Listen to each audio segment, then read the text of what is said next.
4. Question number 4 is Bharat Limited. Question saying Bharat Limited invited application for 40,000 equity shares. बेटा 40,000 shares हैं और ये क्या है, इनवाइटेड, यानी कि कंपनी 40,000 शेयर्स इशू करेगी। फेस वैल्यू अब इस क्वेश्चन में 100 रुपीज़ है, आपको 100 ही लेना है, 100 rupees face value at a premium of ₹20 पर शेयर। 20 रुपये का पर शेयर प्रीमियम है, इसका मतलब 120 रुपये में आप इसको इशू करेंगे। आगे बताया the amount was payable as follows. 30 रुपये एप्लीकेशन, ये एप्लीकेशन के आपके 30 रुपीज़, यह आ गए 30 रुपीज़ एप्लीकेशन। अलॉटमेंट 70 रुपये की है, तो यहाँ अगर आप देखें ये अलॉटमेंट कितना है, 70 रुपीज़। इसका अब देखिए इंक्लूडिंग प्रीमियम, तो इस अलॉटमेंट में प्रीमियम है, कितना है प्रीमियम, 20 रुपये का। ये आपका 20 रुपये का प्रीमियम आ गया। तो यहाँ पर अगर मैं 20 का प्रीमियम हटा दूँ तो बचे हुए 50 रुपये किसके आ गए, अलॉटमेंट के आ गए। आगे बताया first and final call balance of the amount. तो बेटा first and final balance of the amount है, फर्स्ट एंड फाइनल 30 + 50 80। मैंने बताया था जब शेयर्स ओरिजिनली प्रीमियम पर इशू होते हैं, प्रीमियम को हटाकर हम 100 रुपये बनाते हैं, तो 30 रुपये एप्लीकेशन, 50 रुपये अलॉटमेंट, दोनों मिलाकर 80 रुपये, तो 20 रुपये आपका ये आ गया। क्लियर हो गई बात ये। अब आगे देखते हैं क्या कहा क्वेश्चन ने। Application for 60,000 shares were receive. 60,000 shares की एप्लीकेशन आई हैं, यानी कि अप्लाइड शेयर्स कितने हैं आपके, 60,000। ये आ गए 60,000 शेयर्स अप्लाइड हैं आपके। क्लियर है। आगे आपको बताया एप्लीकेशंस, ये हो गया एप्लीकेशंस। अब ये देखिए अप्लाइड शेयर 60,000 हैं, इन्होंने कहा application for 10,000 shares were rejected and the application money on these shares were refunded. इस 60,000 में से 10,000 जो अप्लाइड थे, ये 10,000 शेयर्स जो अप्लाइड थे, कंपनी ने उन्हें रिफंड कर दिया। ठीक है, क्या कर दिया, रिफंड, रिजेक्ट कर दिया। आगे बताया pro rata allotment was made to the remaining applicants. अब ये बताइए एप्लीकेंट्स कितने थे, 60,000 शेयर्स के थे, 10,000 जो अप्लाई करे थे उन्हें रिजेक्ट करा। तो अब रिमेनिंग एप्लीकेंट्स में यहाँ दिखाता हूँ, रिमेनिंग एप्लीकेंट्स। अब अगर आप यहाँ देखें रिमेनिंग एप्लीकेंट्स आपके कितने हैं, 50,000। ये बताइए 10,000 इधर आ गए, 50,000 रिमेनिंग एप्लीकेंट्स हैं। इन्हें हमने कितने इशू करे हैं, 40,000। तो ये 40,000 शेयर्स हमने इन्हें क्या करे, ऑफर करे। 50,000 वालों को 40,000 दिए, ये प्रोराटा अलॉटमेंट है। And axis money receive from them with application was adjusted towards the sum due on allotment। यानी कि ये जो यहाँ पर प्रोराटा अलॉटमेंट में हमेशा याद रखना एक्स्ट्रा पैसा आता है, और वो एक्स्ट्रा पैसा हम कहाँ एडजस्ट करते हैं, अलॉटमेंट के टाइम। तो वही बात इन्होंने बताई कि and axis money receive from them, यानी कि इनसे जो 10,000 शेयर्स पे एक्स्ट्रा पैसा आया है उसे हमें एडजस्ट करना है अलॉटमेंट के टाइम। क्लियर हो गई बात। कहाँ एडजस्ट करना है, हमें अलॉटमेंट के टाइम एडजस्ट करना है। All the calls were made and were duly receive except first and final call on 500 shares allotted to Rajan. This share were forfeited. The forfeited shares were after reissued for ₹51,000 fully paid up. तो चलिए सबसे पहले हम analysis table बना लेते हैं। तो यहाँ मैं बनाता हूँ एनालिसिस टेबल। ये लीजिए एनालिसिस टेबल, ये मेरी हेडिंग आ गई एनालिसिस टेबल की। ठीक है, तो ये यहाँ पर आप देखेंगे पहला कॉलम मेरा बनेगा। अच्छा, यहाँ अब आप लेंगे शेयर्स अप्लाइड, ये आ गया शेयर्स अप्लाइड, और यहाँ पर आप लीजिए शेयर्स अलॉटेड। क्या लेंगे आप यहाँ, शेयर्स अलॉटेड। फिर यहाँ पर आ जाएगा application money receive, application money receive, ये आपका कॉलम आ गया। फिर उसके बाद आप लेंगे शेयर कैपिटल, ये आ गया शेयर कैपिटल रुपीज़ में ये भी। देन शेयर अलॉटमेंट, क्या आ गया आपका ये शेयर अलॉटमेंट। ये आपका बन गया क्या फॉर्मेट। चलिए देखते हैं। अब यहाँ दो कैटेगरीज हैं, एक तो रिजेक्ट वाली है और एक ये वाली है, तो दोनों हम दिखाएंगे। सबसे पहले इसकी, यहाँ कितने शेयर्स अप्लाई हैं, 10,000 शेयर्स अप्लाइड हैं। अलॉट हमने इन्हें कुछ नहीं करा, लेकिन बेटा याद रखना पहले पैसा आता है, उसके बाद हम क्या करते हैं, वापस करते हैं। तो सबसे पहले 10,000 शेयर्स पे एप्लीकेशन का पैसा आया होगा 30 रुपये, कितना हो गया 3 लाख रुपए आपके पास आए। ये 3 लाख रुपए आपने एक कॉलम और बैंक का बनेगा, यहाँ जो रिजेक्ट करा है आपने क्या करा, 3 लाख रुपए आपके पास आए, आपने ये 3 लाख रुपए रिजेक्ट कर दिए। क्या कर दिए आपने, 3 लाख रुपए रिजेक्ट कर दिए। अब इसके बाद आप क्या करेंगे, ध्यान से देखिए। यहाँ पर 50,000 शेयर्स अप्लाइड हैं, इन्हें हमने कितना दिया, 40,000 दिया। तो एप्लीकेशन मनी हमेशा अप्लाइड शेयर्स पे आती है। 50,000 शेयर्स पे अगर मैं देखूं एप्लीकेशन मनी 30 रुपये है, तो ये आपकी बेटा आ जाएगी 50 और ये 15 लाख रुपीज़ आपका आ गया। शेयर कैपिटल में क्या जाता है, अलॉटेड शेयर्स। अलॉटेड कितना है, 40,000। 40,000 शेयर्स हैं और एक शेयर पे एप्लीकेशन 30 रुपये की है, तो ये आपका 12 लाख रुपए आ गया। इन दोनों के बीच का जो डिफरेंस होता है वो कहाँ पर जाता है, अलॉटमेंट के टाइम। कहाँ पर जाता है बेटा, वो अलॉटमेंट के टाइम जाता है। 3 लाख रुपए आपके ये आ गए। क्लियर हो गई बात, ये कितना आ गया, 3 लाख रुपए आपका यहाँ पर आ गया है। अलॉटेड शेयर्स 40,000 हैं, ठीक है। अलॉटेड शेयर्स पे ये आपकी बनती है, ठीक है, 12 लाख और वो हो गया 15 लाख। 3 लाख रुपए का डिफरेंस आ गया। अब आप इसे क्लोज कर दें और अपना आंसर निकालें। क्या आंसर आता है आपका, सिर्फ टोटल करना है कॉलम की। देखिए 10,000 और 50,000, 60,000। देखिए अप्लाइड 60,000 आ गए या नहीं, ये रहे। और इसी तरीके से अब आप ले सकते हैं ये 40,000, 3 लाख और 15 लाख, कितना हो गया 18 लाख रुपीज़। और ये 12 लाख रुपए आ गया। ये आपका 3 लाख रुपए आ गया और ये आपका 3 लाख रुपए आ गया, ठीक है। इस तरीके से आपका ये। अब देखिए एप्लीकेशन मनी रिसीव के राइट पर जितने कॉलम होते हैं उनका टोटल इसके बराबर होना चाहिए। तो 12 और 3 15, 15 और 3 18, 18 लाख आ गया। तो चलिए हम सबसे पहले अपनी एंट्रीज करते हैं। बैंक अकाउंट डेबिट, ठीक है, to equity share application account. Bank account debit to equity share application account, ये आ गया। कितना अमाउंट है, 18 लाख रुपीज़। और ये कितना अमाउंट है बेटा, 18 लाख रुपीज़। Got it.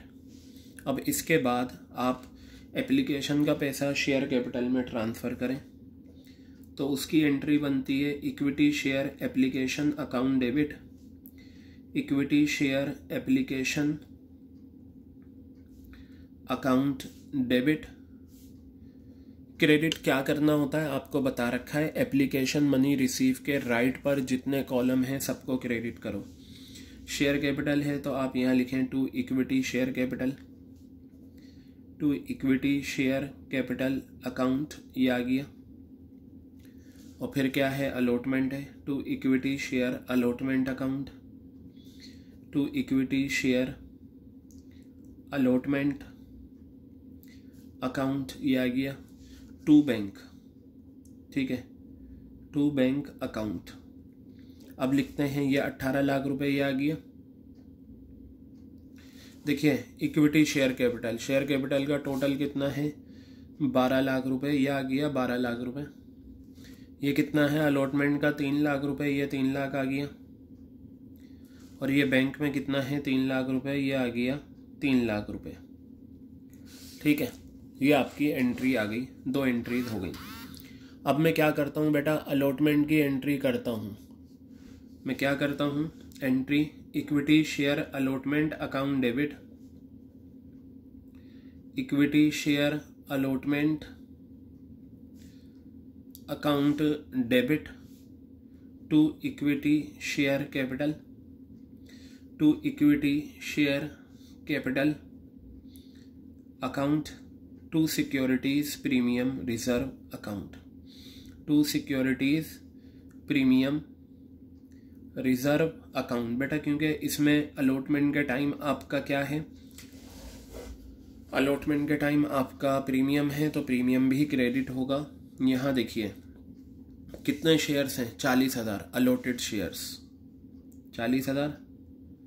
एक शेयर पे कितना है अलॉटमेंट, 70 रुपये का। यह आपका आ गया 28 लाख रुपए आ गया। और यहाँ देखिए 40,000 शेयर्स हैं, एक शेयर पे अलॉटमेंट कितनी है, 50 रुपये। ये 20 लाख रुपए आ गया आपका। और 40,000 शेयर्स पे ही प्रीमियम कितना है, 20 रुपये का, 8 लाख रुपए आ गया। ठीक है। बैंक अकाउंट डेबिट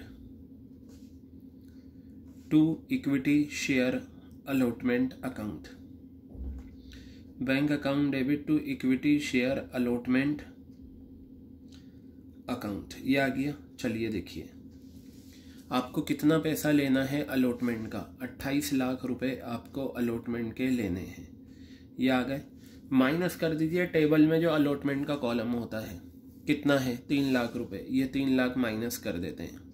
ये वो पैसा होता है जो एक्स्ट्रा होता है, जो अलॉटमेंट के टाइम एडजस्ट करना होता है। अब आप क्वेश्चन में देखिए क्या शेयर होल्डर ने अलॉटमेंट का पैसा नहीं दिया, पढ़ते हैं। यहाँ बताया all calls were made and were duly receive except first and final call. सिर्फ फर्स्ट एंड फाइनल का पैसा नहीं आया, इसका मतलब अलॉटमेंट आ चुका है।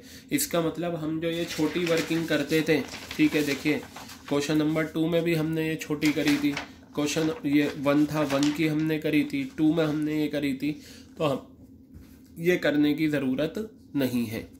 हमें क्या करना है, इसमें अलॉटमेंट का पैसा आ चुका है, बस 28 लाख रुपए लेने थे, 3 लाख रुपए एक्स्ट्रा आए हुए थे, वो मैंने माइनस करा, 25 लाख रुपए मुझे अलॉटमेंट के मिल गए। अब हम फर्स्ट कॉल की एंट्री करते हैं। वो जो छोटी वर्किंग होती है ना, वो बेसिकली अलॉटमेंट के टाइम जो पैसा नहीं आता उसके लिए होती है। ठीक है, जो पैसा अलॉटमेंट के टाइम नहीं आया उसके लिए हम छोटी वर्किंग करते हैं। अब मैं बात करता हूँ फर्स्ट कॉल की। देखते हैं फर्स्ट कॉल को ड्यू करो पहले। तो एंट्री बनेगी equity share first and final call account debit, equity share first and final call account debit to equity share capital, to equity share capital account, equity share first and final call account debit to equity share capital account. कितना है देखते हैं, 40,000 shares हैं बेटा, और एक share पे first and final 20 रुपये की है। तो यहाँ आपका आ जाएगा 40,000 शेयर्स और एक शेयर पे 20 रुपये की है, तो ये आपका हो गया 8 लाख रुपए। ठीक है, ये कितना आ गया, 8 लाख रुपए आपका ये आ गया। अब आप फर्स्ट कॉल का पैसा मंगाएं, बैंक अकाउंट डेबिट, ठीक है, to equity share first and final call, bank account debit to equity share first and final call account. चलिए देखते हैं आपको कितना पैसा लेना है, 8 लाख रुपए लेने हैं। ये आ गए 8 लाख रुपए। इसमें से माइनस कर दीजिए जो पैसा उसने नहीं दिया। कहा all calls were made and were duly receive except first and final call on 500 shares allotted to Rajan. 500 share दिए थे, 500 शेयर्स पे नहीं दिया। देखिए जो पर्सन जिस टाइम का पैसा नहीं देता हम वो माइनस कर देते हैं। 500 शेयर पे फर्स्ट एंड फाइनल नहीं आई, फर्स्ट एंड फाइनल कितनी है, 20 रुपये। तो 500 शेयर्स इंटू 20 माइनस करेंगे 5 टू द 10, 10,000 रुपीज़ 8 लाख में से माइनस करेंगे 7,90,000, ये आ गया 7,90,000 ये आ गया। क्लियर हो गई बात? ये 7,90,000 रुपये ये आ गया। अब हम फॉर फीचर की एंट्री देखते हैं क्या है। कहा दीज शेयर वर फॉरफिटेड, ये शेयर्स क्या हो गए? फॉरफिट। तो चलिए फॉर फीचर की एंट्री देखते हैं। फर्स्ट एंड फाइनल का पैसा नहीं आया, इसका मतलब एप्लीकेशन आ चुकी है, अलॉटमेंट आ चुका है, तो इसका मतलब प्रीमियम भी आ चुका है, और जब प्रीमियम आ जाता है तो प्रीमियम डेबिट नहीं होता। तो चलिए देखते हैं क्या एंट्री बनेगी। तो आपकी जो यहाँ पर एंट्री है वो है equity share capital account debit, equity share capital account debit, ये आ गया। जो पैसा नहीं आया वो उसी नाम से क्रेडिट। क्या नहीं आया? First and final. To equity share first and final call, to equity share first and final call account. और जो पैसा आ चुका है वो फॉरफिटेड शेयर्स के नाम से आ जाएगा, टू फॉरफिटेड शेयर्स अकाउंट। ये एंट्री आपकी हो गई। कितने शेयर फॉरफिट हुए हैं? दे रखा है 500 शेयर्स हैं। 500 शेयर्स आपके फॉरफिट हुए हैं और कॉल्ड अप एक्सक्लूडिंग प्रीमियम लेंगे। 30 रुपये एप्लीकेशन के मांगे, मिल गए। कितना कॉल्ड अप? 30 रुपये। 70 रुपये अलॉटमेंट के मांगे, मिल गए। कितना कॉल्ड अप? 100 रुपये। 20 रुपये फर्स्ट एंड फाइनल के मांगे, नहीं मिले। मिले या ना मिले, कॉल्ड अप कितना? 120।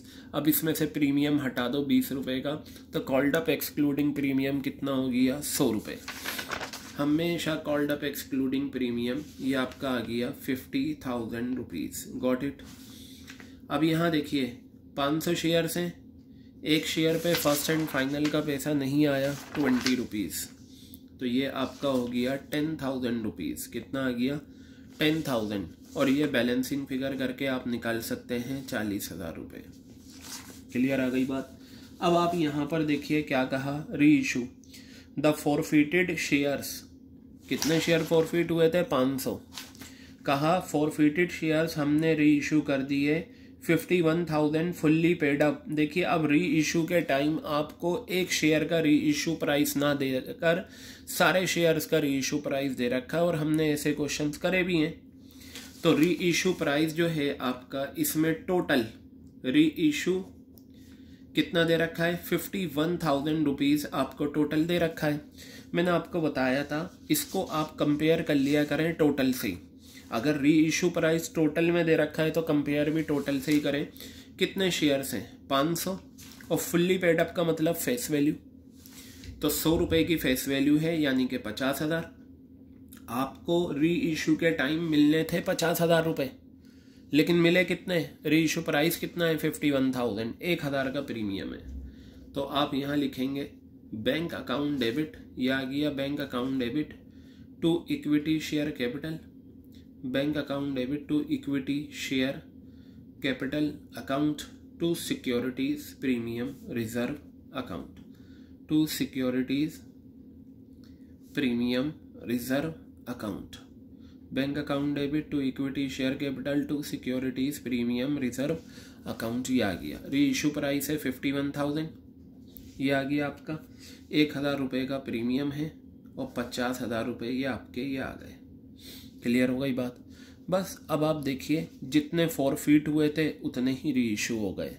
तो फायदे में से नुकसान माइनस करो, तो मैं एंट्री करूंगा कैपिटल रिजर्व की, forfeited shares account debit, forfeited shares account debit to capital reserve, forfeited shares account debit to capital reserve account. अब बेटा देखिए जहां फॉरफिटेड और री इशू बराबर हो, फॉरफिट जितने करे उतने ही री इशू करे, तो फायदे में से नुकसान माइनस कर दो। फायदा 40,000 का है, नुकसान है ही नहीं, तो पूरे 40,000 रुपये आपके कैपिटल रिजर्व में चले जाएंगे।